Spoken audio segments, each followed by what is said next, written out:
بسم اللہ الرحمن الرحیم نحمده ونصلی ونسلم علی رسولہ الکریم اما بعد فاعوذ باللہ من الشیطان الرجیم بسم اللہ الرحمن الرحیم وسارعوا الی مغفرۃ من ربکم وجنۃ عرضها السماوات والارض اعدت للمتقین الذين ينفقون في السراء والضراء والكاظمين الغيظ والعافين عن الناس والله يحب المحسنين والذين إذا فعلوا فاحشة أو ظلموا أنفسهم ذكروا الله فاستغفروا لذنوبهم ومن يغفر الذنوب إلا الله ولم يصروا على ما فعلوا وهم يعلمون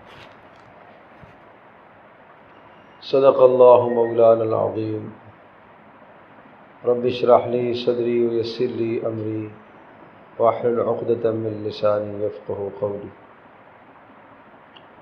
اللہم صلی علی محمد وعلی آل محمد کما صلیت علی ابراہیم وعلی آل ابراہیم انک حمید مجید اللہم بارک علی محمد وعلی آل محمد کما بارکت علی ابراہیم وعلی آل ابراہیم انک حمید مجید۔ اللہ جل جلالہ وعم نوالہ نے قرآن مجید میں متقین کی اور اپنے پیارے بندوں کی نشانیاں ذکر فرمائی ہیں، ان کی صفات اور ان کی علامتوں کو بیان فرمایا، اور ایک تو مقصد یہ ہے تاکہ یہ پہچانا جا سکے کہ اللہ کے مقرب اور اللہ کے محبوب اور اللہ کے پسندیدہ لوگ کون ہیں، اور دوسرا اس لیے تاکہ ہم سب کو ترغیب ہو کہ ان صفات کو اپنا کر اللہ کے پسندیدہ اور اللہ کے مرغوب محبوب آپ لوگ بن جاؤ۔ چنانچہ اللہ پاک نے ان صفات میں سے پہلی صفت یہ ذکر فرمائی، الذین ينفقون فی السراء والضراء، کہ اللہ کے محبوب بندے، اللہ کے پسندیدہ بندے وہ ہیں جو ہر حال میں اللہ کا دیا ہوا خرچ کرتے ہوں۔ ينفقون فی السراء والضراء، تنگ دستی میں بھی اللہ کی راہ میں مال خرچ کرتے ہوں، وسعت کے زمانے میں بھی اللہ کی راہ میں اپنا مال خرچ کرتے ہوں، خوب صدقات کا اہتمام ہو، وہ مہنگائی کو نہ دیکھیں، وہ کثرت کو نہ دیکھیں، وہ لوگوں کی ضرورت کا خیال رکھیں، جہاں جب جس موقع پر جس طرح کی ضرورت ہو اس ضرورت پر اپنا مال خوب خرچ کریں، اللہ کی رضا کے لیے، اللہ کی خوشنودی کے لیے، اللہ کو راضی کرنے کے جذبے کے ساتھ اپنا مال اللہ کی راہ میں خرچ کریں۔ ينفقون فی السراء والضراء، اس میں بنیادی طور پر جو بات دیکھی جائے گی وہ یہ کہ اخلاص کس کا کتنا ہے، کثرت نہیں دیکھی جائے گی کس نے زیادہ مال خرچ کیا، اس لیے فرمایا لیبلوکم ایکم احسن عملا، اللہ تبارک تعالی تمہیں آزمانا چاہتا ہے کہ تم میں سے کون آدمی بہترین عمل کر کے لایا، اچھا عمل کر کے لایا، اور عمل میں حسن پیدا ہوتا ہے اخلاص کی وجہ سے، عمل میں حسن پیدا ہوتا ہے ثواب کی نیت کے ساتھ عمل کرنے سے، اور عمل میں حسن پیدا ہوتا ہے پیارے پیغمبر صلی اللہ تعالیٰ علیہ وسلم کی سنت کے مطابق۔ تو جب یہ تین باتیں ہوں گی تو عمل میں حسن پیدا ہوتا ہے۔ جب بھی کسی بھی موقع پر صدقہ کیا جائے، اللہ کی راہ میں مال خرچ کیا جائے، تو وہاں پہلی شرط تو یہ ہے کہ مال طیب اور پاکیزہ ہو، حرام مال کا صدقہ اللہ قبول نہیں کرتا۔ دوسری شرط یہ ہے کہ مال خرچ کرتے وقت نیت درست ہو، فاسد نیت، ریاکاری کی نیت سے مال قبول نہیں ہوتا۔ تیسری شرط یہ ہے کہ مال جب آدمی خرچ کرے تو صحیح مصرف پر لگائے، اگر مصرف پر نہیں لگے گا تو بھی صدقے کا فائدہ نہیں ہے۔ ایسا ہی ہے جیسے زمین میں کوئی آدمی بیج ڈالتا ہے اس کے لیے ضروری ہوتا ہے کہ بیج صحیح ہو، اگر بیج خراب ہے تو فصل نہیں اگتی۔ اسی طرح سے موسم کا جاننا بھی ضروری ہے، کون سے موسم میں کون سی فصل اگائی جاتی ہے۔ اور تیسرا یہ کہ زمین بھی قابل کاشت ہو، اگر زمین قابل کاشت نہیں ہے تو وہاں فصل نہیں اگتی۔ بالکل اسی طرح سے اللہ پاک نے انفاق کو، اپنی راہ میں مال خرچ کرنے کو کھیتی کے ساتھ مشابہت قرار دی اور کھیتی کے مشابہ بتایا، اور وہ اسی لیے بتایا ہے کہ جیسے کھیتی میں یہ تین چیزیں ضروری ہیں، اسی طرح سے اللہ کی راہ میں مال خرچ کرنے میں بھی یہ تین باتیں ضروری ہیں۔ چوتھی بات یہ بھی ہے کہ مال جب آدمی خرچ کرے تو خرچ کر کے احسان نہ جتلائے کہ میں نے تمہیں اتنا دیا، میں نے مال خرچ کیا، احسان نہ جتلائے۔ احسان کرنے سے آپ کا صدقہ، آپ کا ثواب سارا کا سارا ضائع ہو جائے گا۔ پانچویں شرط یہ ہے کہ مال جب اللہ کی راہ میں خرچ کریں، صدقہ دیں، تو اس موقع پر فقیر کو، حاجت مند کو حقارت والے لہجے سے نہ دیکھے اور توہین اور تذلیل اس کی نہ کرے۔ اگر توہین اور تذلیل کرتا ہے تو اس سے بھی مال صدقہ جو دیا اس کو کچھ بھی فائدہ حاصل نہیں ہوگا۔ ویسے صدقہ بہت بڑی بڑی مصیبتوں کو ٹالتا اور دور کرتا ہے۔ جب بھی کوئی مصیبت اور پریشانی آتی، نبی علیہ الصلوۃ والسلام اللہ کی راہ میں مال خرچ کرتے، توبہ اور استغفار کی طرف امت کو متوجہ فرماتے، تو صدقے سے بلائیں اور مصیبتیں ٹلتی ہیں۔ جس کے گھر میں کوئی پریشانی ہو اسے چاہیے کہ حسب استطاعت، حسب توفیق صدقہ کرے، لیکن ان 5 شرائط کے ساتھ جو شرائط میں نے بیان کی ہیں، ان شرائط کے ساتھ صدقہ ہوگا تو اس صدقے کا وزن ہوگا، اور وہ صدقہ پھر پہاڑوں سے بھی زیادہ طاقتور، وہ صدقہ پھر ہواؤں سے بھی، اور وہ صدقہ پھر بادلوں اور بارشوں سے بھی، اور وہ صدقہ پھر آگ سے بھی زیادہ طاقتور صدقہ اور لوہے سے بھی زیادہ طاقتور صدقہ ہوگا، اس لیے کہ اخلاص کے ساتھ دیا ہوا، اس لیے کہ صحیح مصرف میں خرچ کیا ہوا، حلال مال سے دیا ہوا، اور فقیر کو دے کر احسان نہیں جتلایا بلکہ فقیر کا احسان ہوا کہ اس نے صدقہ قبول کیا۔ تو اس لیے فرمایا اللہ کے محبوب بندوں کی نشانی یہ ہے کہ وہ ہر حال میں مال خرچ کرتے ہیں، صدقہ دیتے ہیں۔ دوسری نشانی یہ ذکر فرمائی، ينفقون فی السراء والضراء والکاظمین الغیظ۔ دوسری نشانی یہ ذکر فرمائی کہ وہ غصے کو دبا لیتے ہیں، غصے کو پی جاتے ہیں۔ یہ نہیں فرمایا کہ اللہ کے محبوب اور پسندیدہ وہ لوگ ہیں جنہیں غصہ نہیں آتا، نہیں، غصہ تو آنا انسان کی فطرت ہے، جائز اور درست بات پر غصہ آ جانا آدمی کی فطرت ہے۔ امام شافعی رحمۃ اللہ علیہ ارشاد فرماتے ہیں کہ جس شخص کو غصے کی بات پر غصہ نہ آئے، غصے کی بات پر غصہ نہ آئے، وہ تو شیطان ہے، وہ تو گدھا ہے۔ اور جس شخص کو راضی کرنے کے باوجود بھی وہ راضی نہ ہو، وہ شیطان ہے۔ جس شخص کو غصے کی جگہ پر غصہ نہ آئے وہ تو گدھا ہے، اور جو آدمی راضی کیے جانے کے باوجود بھی راضی نہ ہو وہ تو شیطان ہے۔ تو پتہ یہ چلا کہ جب غصے کی جو جگہ ہے وہاں غصہ آنا انسان کی فطرت ہے۔ پیارے پیغمبر صلی اللہ تعالیٰ علیہ وسلم کو بھی غصہ آتا تھا، اور کبھی اتنا شدید آتا تھا کہ ایسا ہوتا تھا جیسے کہ چہرے پر کسی نے انار نچوڑا ہو، اس طرح سے آپ علیہ السلام کا چہرہ سرخ نظر آتا تھا۔ تو غصہ فطرت ہے، ہاں تربیت کر کے اس غصے کو دبایا جائے کہ غصے کی وجہ سے آدمی کسی اقدام کو نہ کرے کہ وہ اقدام اس کے لیے مضر اور نقصان دہ ہو اور بعد میں اس کو شرمندگی اور ندامت اور افسوس ہو۔ اس لیے غصے پر قابو رکھنا چاہیے کہ غصے میں انسان بے قابو ہو جائے اور زبان سے اول فول نکلنا شروع ہو جائے اور ہاتھ پیر اس کے چلنا شروع ہو جائیں، یہ کیفیت نہیں ہونی چاہیے، یہ کیفیت پسندیدہ نہیں ہے، یہ کیفیت مبغوض ہے، ناپسندیدہ کیفیت ہے۔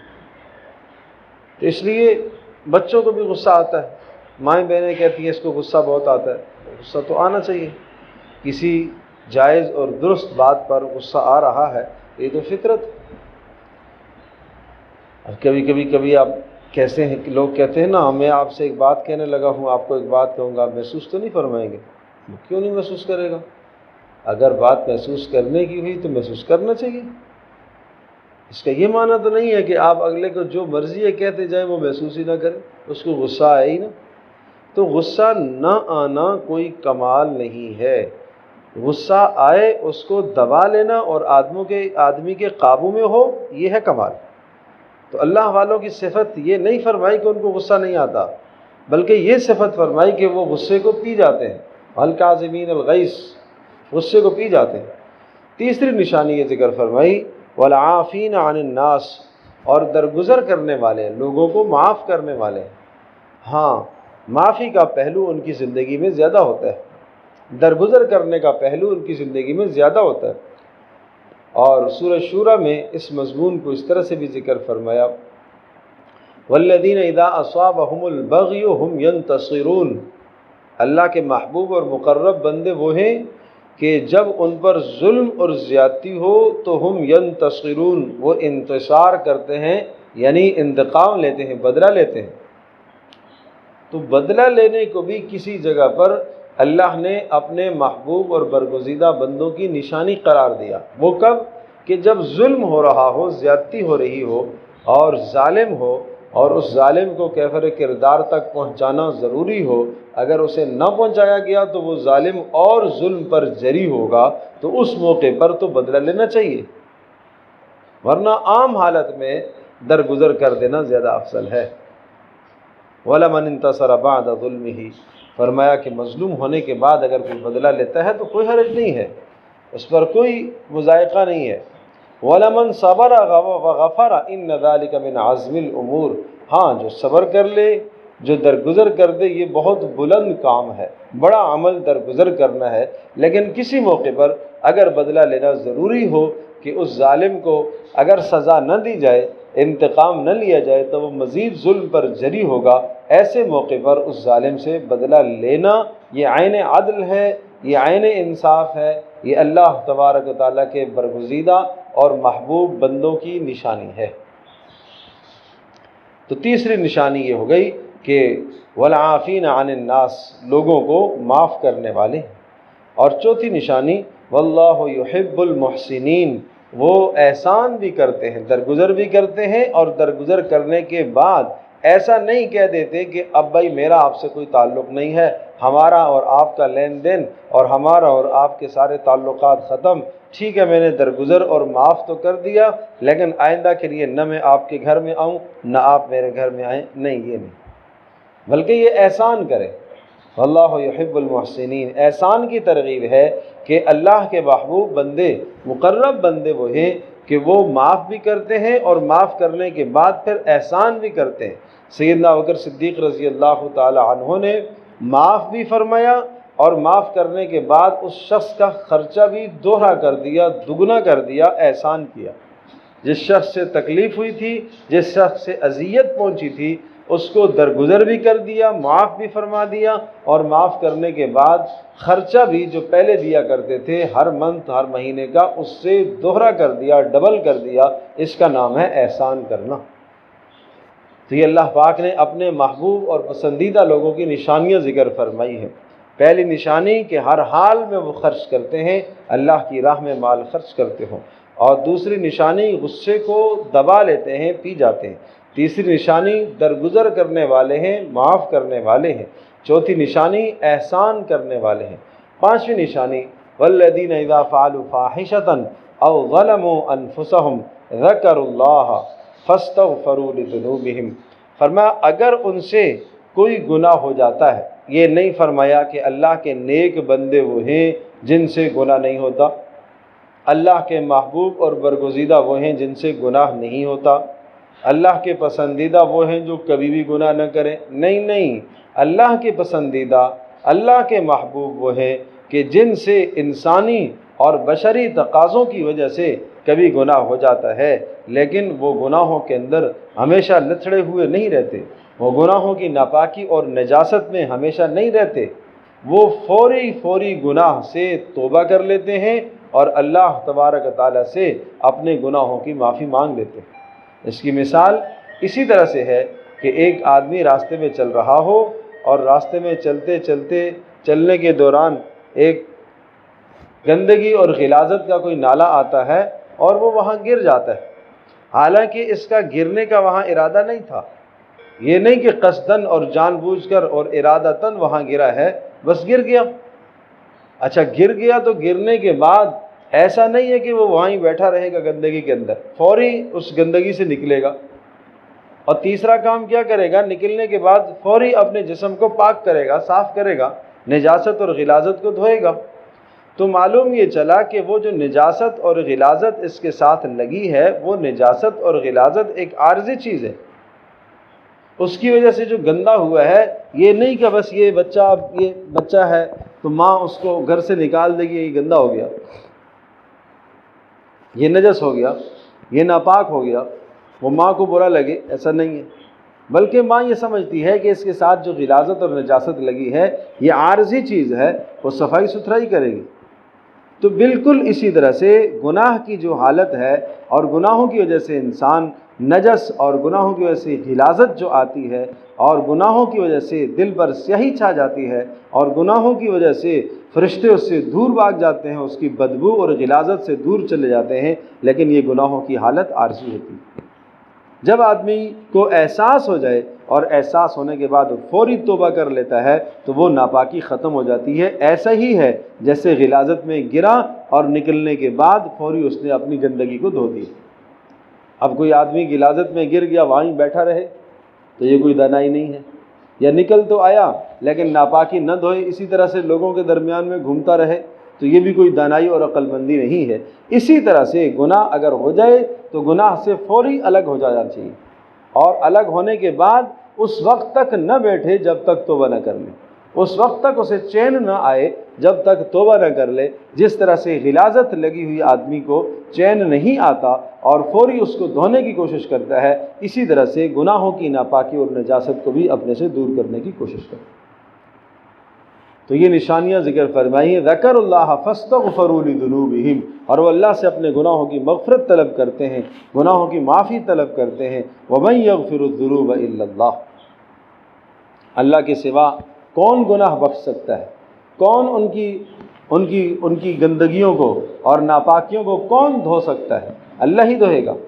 ولم یصروا علی ما فعلوا، اور وہ اپنے گناہوں پر اصرار نہیں کرتے، اپنے گناہوں پر اصرار نہیں کرتے، بار بار اس گناہ کی طرف نہیں جاتے۔ جہاں ایک مرتبہ گر گئے، انہیں پتہ ہے یہاں گڑا ہے اور یہاں گرنے کا اندیشہ ہے، تو وہ اگلی مرتبہ اس راستے سے نہیں گزرتے۔ انہیں اندیشہ ہے کہ کہیں ایسا نہ ہو کہ میں وہاں پھسل جاؤں اور پھر وہاں گر جاؤں۔ خطرناک گھڑا ہے، خطرناک کنواں ہے، کسی راستے میں کنواں ہو تو ماں اپنے بچے کو کیا تاکید کرتی ہے، یہاں سے نہیں گزرنا، ایسا نہ ہو کہ تم گر جاؤ۔ تو اسی طرح سے دانا آدمی، عقل مند اور سمجھدار آدمی، ولم یصروا علی ما فعلوا، وہ اس راستے سے دوبارہ نہیں گزرتا، اس گناہ کی جگہ پر پھر نہیں جاتا، کہیں ایسا نہ ہو کہ پھر مجھ سے گناہ ہو جائے، پھر مجھ سے وہاں اصرار ہو جائے، گناہ ہو جائے۔ تو فرمایا جن لوگوں کے اندر یہ صفات ہیں، اولئک جزاؤہم مغفرۃ من ربہم، ان کو اپنے پروردگار کی طرف سے بخشش اور مغفرت کے وعدے ہیں اور جنتوں کے وعدے ہیں، اللہ ان کو جنتیں عطا کرے گا۔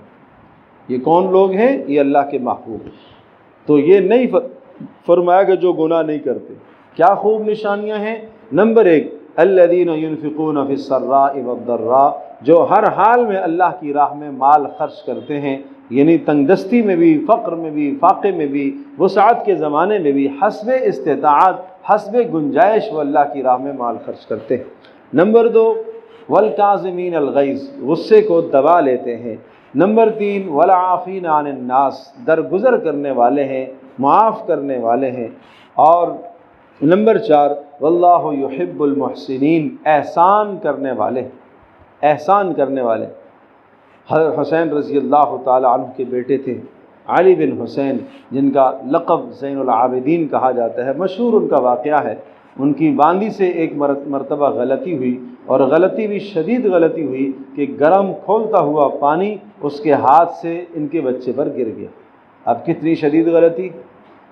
تو غصے سے دیکھا باندی کو، جب غصے سے دیکھا تو اس نے کہا والکاظمین الغیظ، غصے کو دبا دینے والے اللہ کو پسندیدہ ہوتے ہیں۔ تو ایک دم چہرے پر مسکراہٹ آ گئی، ٹھیک ہے غصہ ختم ہو گیا۔ والعافین عن الناس، اس باندی نے پڑھا اللہ کو پسند ہوتے ہیں وہ لوگ جو معاف کرنے والے ہوتے ہیں۔ کہا جاؤ تمہیں معاف کر دیا۔ اس نے کہا واللہ یحب المحسنین، احسان کرنے والوں کو بھی اللہ پاک پسند کرتا ہے۔ ارشاد فرمایا جاؤ تمہیں آزاد کر دیا، احسان بھی کر دیا۔ وہ باندیاں بھی ایسی تھیں، لونڈیاں بھی، خادمائیں بھی ایسی تھیں کہ ان کے اندر اتنا دین اور قرآن کے متعلق اتنا شعور تھا۔ تو اس لیے چوتھی نشانی یہ ہو گئی کہ وہ درگزر کرنے کے بعد احسان کرنے والے ہیں۔ اور پانچویں نشانی والذین اذا فعلوا فاحشۃ او ظلموا انفسهم ذکروا اللہ فاستغفروا لذنوبہم، جن سے گناہ ہو جائے اور گناہ ہونے کے بعد وہ فوری اللہ کی طرف متوجہ ہو جاتے ہیں اور اپنے گناہوں سے اللہ تبارک و تعالیٰ سے معافی مانگ لیتے ہیں، گناہوں سے علیحدہ ہو جاتے ہیں، گناہوں سے دور ہو جاتے ہیں۔ اور چھٹی نشانی ولم یصروا علی ما فعلوا، اور وہ گناہ کے قریب پھر دوبارہ نہیں جاتے، وہ پھر نہیں جاتے، ان کو معلوم ہے کہ اس راستے سے میں گناہ میں مبتلا ہو جاؤں گا، وہ اس راستے کے قریب نہیں جاتے۔ تو یہ 6 نشانیاں اللہ تبارک و تعالیٰ نے اپنے محبوب اور پسندیدہ بندوں کی ذکر فرمائی۔ اللہ تبارک و تعالیٰ ہم سب کے لیے عمل کرنا آسان فرمائے اور ہمیں ان صفات پر اللہ پاک کاربند رہنے اور عمل کرنے کی توفیق عطا فرمائے۔ وآخر دعوانا الحمدللہ رب العالمین۔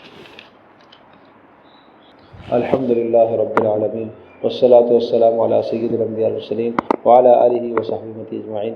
اللہم انا نسألک الہدی والتقی والعفاف والغنی، اللہم انا نعوذ بک من الفتن ما ظہر منہا وبطن۔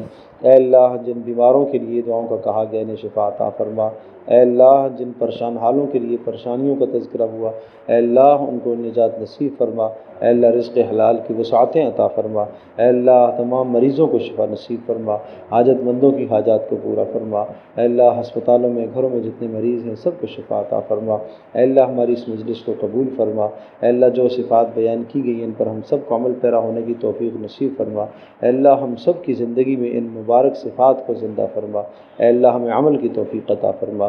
وصلی اللہ تعالی علی خیر خلقہ محمد وعلی آلہ وصحبہ اجمعین۔